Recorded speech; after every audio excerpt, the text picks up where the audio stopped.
may tatanong ko lang po tungkol sa...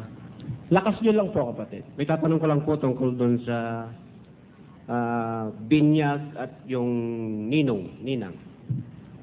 Ang tanong ko po doon ay kung merong talata sa Biblia yung ninong at ninang. Kung meron man po ito, ano po ang papel nila doon sa binyag? Alam nyo, sa Biblia, wala pong ninong at ninang.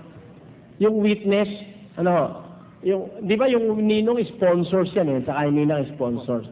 You don't have to have a sponsor. If you are executing the rightful baptism in the Bible, hindi kayo kailangan ng sponsor. Kasi wala namang gastos yun In fact, walang bayad yun Sabi ng Biblia, pakinggan nyo. G7 ng Mateo. At samantalang kayo nangaglalakad, ay magsipangaral kayo. Tinanggap ninyong walang bayad, ay ibigay ninyong walang bayad. Tanyo, freely thou hast received, freely give. Walang bayad ang aral ni Kristo. Ba't kailangan ng sponsor? Ba't kailangan ng...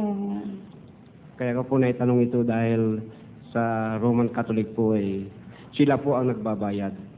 Kaya po naisip ko na sila po ang pinagbabayad po nila yung mga ninong at ninang.